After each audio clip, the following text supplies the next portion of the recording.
More Melbourne gang violence and home invasions. Let's have a look. Hello everyone, Florian Heiser here and welcome to another episode of Heiser Says. I'm kind of getting sick and tired of talking about this, about what's happening in Melbourne. Oh, before I keep going, I've got my Stein, don't worry. More gang violence, now home invasions, and we're going to listen to a horrific audio from a victim of one of these. And we have to remember one thing. When there was calls in Parliament to allow even just women to have pepper spray for self-defense, you have to remember who voted against it. Who were the cowards that voted against it. Hunch, who's gone. Penny, Wong, all the Labour lot. The Greens. You have to remember everyone who voted against it. We now have in the media, we've got commentators who are critical of the whole blame all men because a homeless woman was murdered. And as tragic as it is, the police inspector is going, men need to change. Do you know why they're saying that? It's not some crazy conspiracy. I can tell you why. It's because it's easier and cheaper to blame all men and to spout this garbage in the media than to admit that the police can't even protect people, that we don't have a safe city, that our mental health facilities are up the crapper, so these nutcases are running around, that our prisons and courts seem to be revolving doors. No, don't worry about that. Let's just blame all men. Easy, done, distract. The social justice lot, the women who've got nothing better to do on Twitter will just go hysterical, and anyone that says something normal or sensible will get slammed down. Then we don't have to address the real issues. How is this happening? We should be the police inspector should be standing in front of a court, in front of a royal commission. And mental health bodies should be standing in front of a royal commission. We need to investigate these type of things. Because it is just getting me a little bloody angry, to be honest. So let's have a read through this article and then we'll listen to some audio. Now, I have to warn you, it's not something easy to listen to, so I wouldn't be playing this episode of Heiser Says with the kids around. So, crime spree teens. Police make plea to parents as dangerous trio remain on the run. Yep, that's surprising. Police have asked the parents of 3 teens wanted over a violent 2-night crime spree to help stop and catch the teens. Well, if the parents couldn't even control their children from going on a crime spree, it's pretty pathetic that they need to do this. I mean, you have to remember here, we've got no way to defend ourselves. 4 blokes rock into your house with knives, what are you going to do? Even if you're a buff martial artist and fit, taking on 4 is going to be difficult. Can't have a pistol in Australia. We can't defend ourselves. You can't even have pepper spray. Hell, if you hit them with a cricket bat, you'd probably go to jail. A Broadmeadows boy, 17. Oh, wait a minute. No, sorry. All these people who were getting up me about Egg Boy, and it's not violence, particularly all the nutty libertarians. Oh, well, he's just 17, so I guess this is okay too. He's just making a political statement, huh? It's all the same. Bloody hell. He spent the night in custody, charged over the spate of violent home invasions, Bentley East, Derrimut, and Miranda, as well as terrifying carjackings at Port Melbourne. I'm really glad I'm not living in Melbourne anymore. I am really glad. The 3 others remain on the run. Commander Stuart Bateson, head of the Australian African Community Task Force. Why the hell do we have an Australian African Community Task Force, really? Why the hell do we need that? They're a tiny fraction of the population in Victoria, here in Australia. Why do they need their special task force? Can someone tell me, please? Please? That's a problem there. If you need a special bloody task force for one portion of your civilization, that's the problem. And everyone who's going on about multiculturalism being fantastic and working. Yes, yeah, it's never worked. Never throughout all of history. We're an experiment. We've been doing it for like 50 years. Canada's been doing it like 50 years. Every other time in history, it hasn't worked. Throughout all of human history. And human beings, technology's evolved, but nothing else has. Sorry, I'm a little angry at this. So he told Neil Mitchell, police know about who the teens are and are chasing them vigorously because they pose a threat to the community. Well, it's a bit late now. Are they a current threat to the public? Absolutely. They've shown no signs of slowing down. We had a horrendous couple of nights, Mr. Bateson went on, adding that all alleged had been in custody for similar incidents. Okay, there you go. There you go. Now, this is why when I read through the whole court documents about Akon Marway, and I did it in a video a while ago, I thought the judge made a good decision in giving him a second chance. And if you look at how he acted, most reasonable people would agree for that. But seeing stuff like this in the media all the time, where they'd been in custody before, I can understand entirely why people get angry. I can understand. You know, what are we paying our taxes for? Why are Victorian police charging free, public speakers to speak when they can't even provide security to their citizens? They've been in custody before, but of course, we don't have the opportunity to keep them there forever. But they are known to us, he said. Well, isn't the point of keeping someone in custody to rehabilitate them, to train them out of this behavior? An image has been released of one of the accused, 18-year-old Shepparton man, Ali Surrey. Oh, that's an Australian name. Commander Bateson said the two other teenagers are age 17, and police were therefore awaiting permission from the Children's Court to release their details. See, this is the thing, guys. When you're a 17-year-old male, you may think like a children, but you have the physical strength of a man. Okay? So, yeah. And you've got all the hormones and stuff going on. You're invincible. It's dangerous. When asked if this was a sign of another spate of crime by young offenders of African appearance. Oh, African appearance. I mean, they're white people in Africa too. Does that make them African appearance? What about the Boers? Are they African appearance? It's just crazy. It should be young offenders of Sudanese descent. Or maybe that's not specific enough. But I'd bet a carton on it. I'd bet a carton on it. Commander Bateson said he's not ready to call it a re-emergence of the issue. Well, I don't think the issue has left. I mean, let's have a look. We'll have a look at my freedom map. Now, you can find this on my website here. And I created this really to look at a lot of the crime issues in Melbourne. I'll zoom in. You can see here, it shows you all gang violence. All the little red things are instances of gang violence. We'll go through it in greater detail. But if you have any examples, please send it to me, and I'll start updating this. To be honest, I was a bit forlorn after Andrews got in.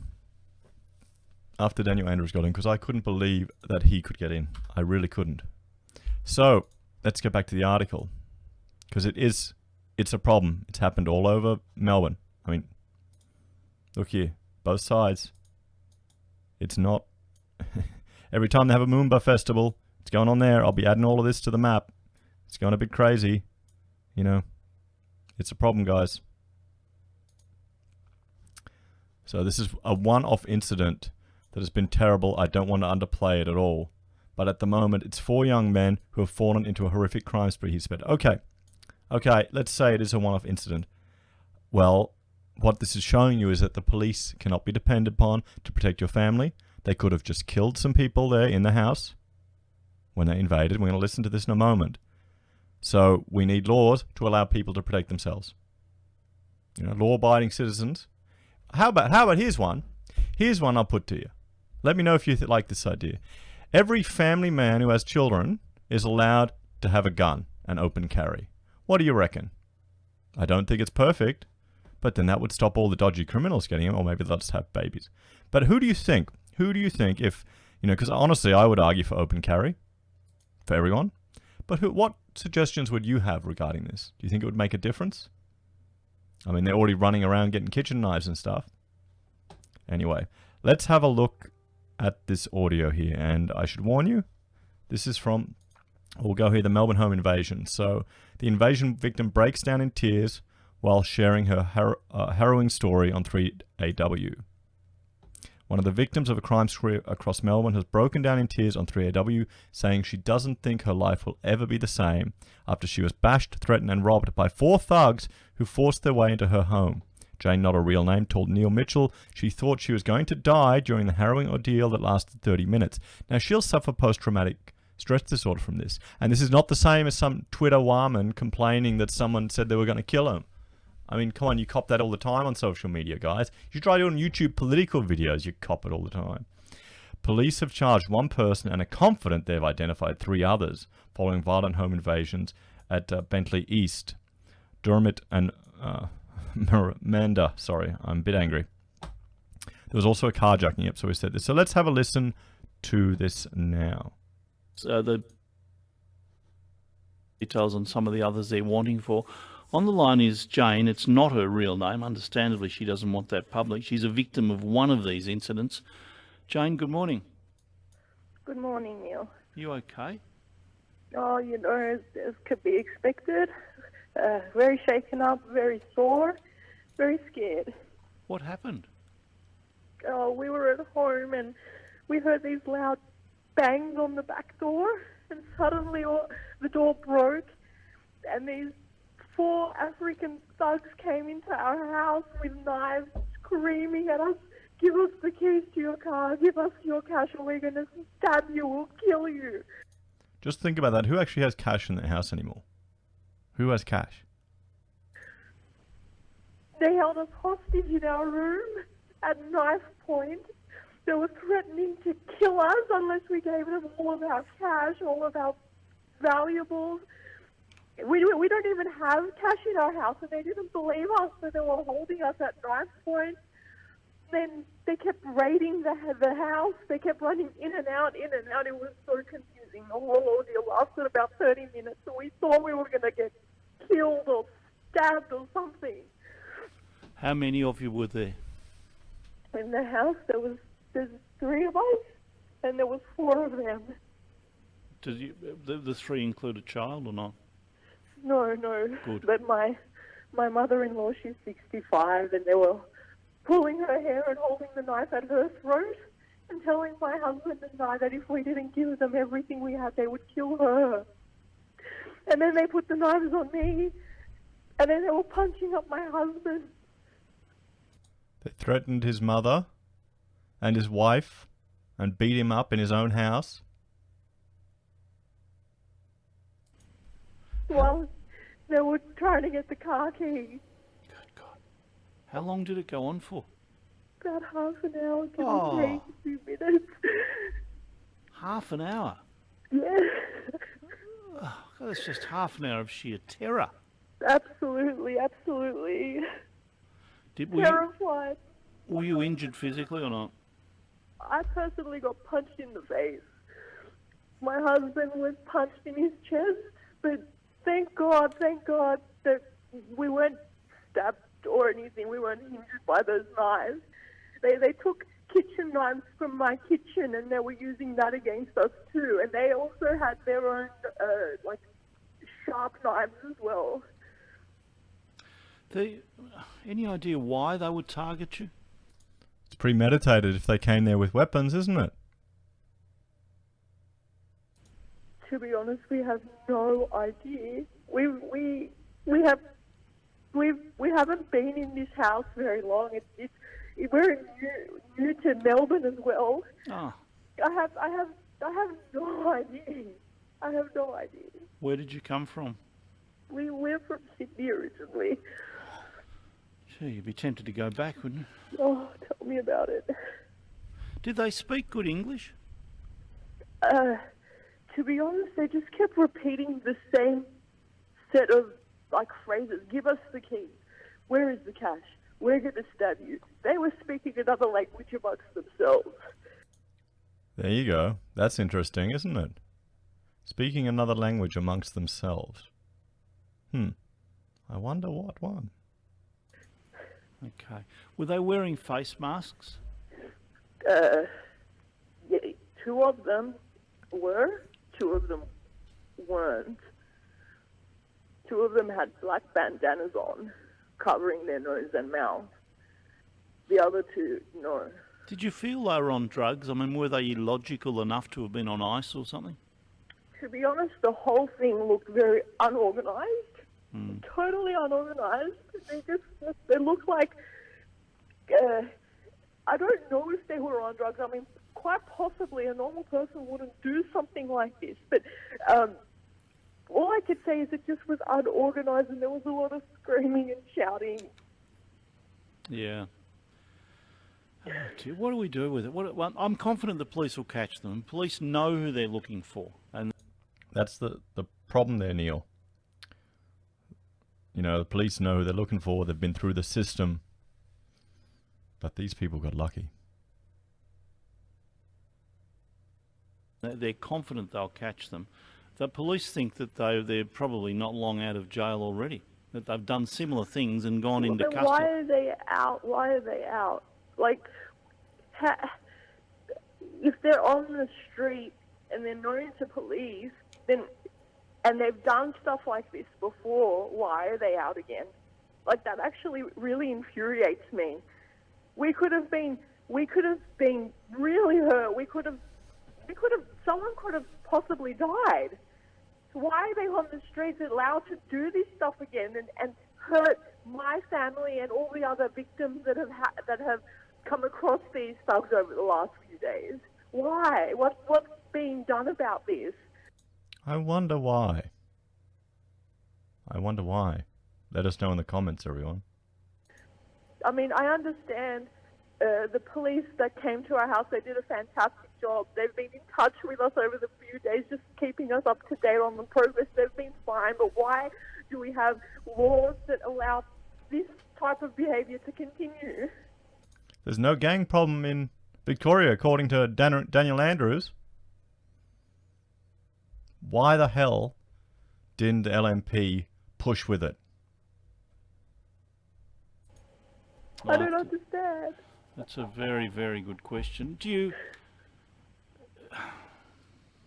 I worry about you. Do you think you can feel safe again? It's such a massive intrusion on your security. Oh, I don't know. I don't know. Yeah, she's still in shock. She's still in shock. Do the police provide therapy and counselling for this? They should. I don't know what to say. We don't feel safe at all right now. We feel every time we hear a loud sound, we are startled. Every time we see someone that might look similar to the people that came in, Oh shit! This poor woman. we stay away. It's totally changed us. I don't know if we would go back to how we were before. No, you're not. No, that's not possible. I don't know. What can we do to help? Have you had some counselling? You've got a support network, that sort of thing? Oh, we've been told, we've been given numbers for victims of crime support. We've been given references by Victoria Police. We've got a really, really great group of people around us that they've put us in a hotel so we don't have to go back home. They've given us plenty of support. We're very thankful to them. We're very thankful to our neighbours. We will help if we need to. I'm sure the police will too, but I'd really recommend you get into some counselling as soon as possible. Mm-hmm. You've got a life to lead. You don't want this to destroy it, and the quicker you and your family can get counselling, the better. Yeah, And you'll get through it, but it's going to be tough. Yeah, no doubt. It's going to be hard to trust people in the future, isn't it? Oh, 100%. 100%. I don't know how it's going to be the same like it was before. It never is going to be. I really feel sorry for this family. Jane, hold on. We'll have a chat to you off air. If we need to, if you need it, we will help you with counselling. I'm sure there's plenty of people who do it pro bono and will help you. The police are pretty good at it, but sometimes it can get stuck in the bureaucracy, and I can't stress, in my view, as an amateur, how important it is, as a layman, how important it is to get into it as quickly as you can. I'll have Michael Cargreg in later. We'll talk to him about that as well. For heaven's sake. I mean, that is the human... So, that's a bit shocking, isn't it? Happening in Melbourne. Happening in Melbourne. Let's have a look And I'll do a update, guys.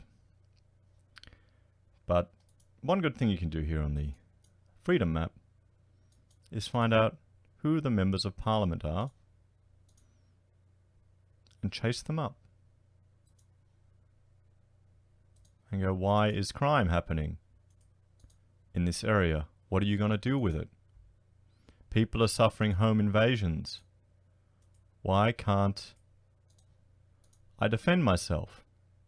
Why can't I have weapons? Why can't I carry a firearm? Why can't I even have pepper spray?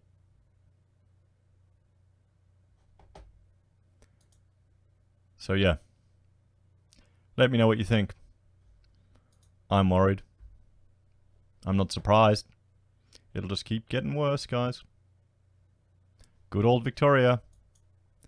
Aren't you all happy we didn't get that mob running the whole country?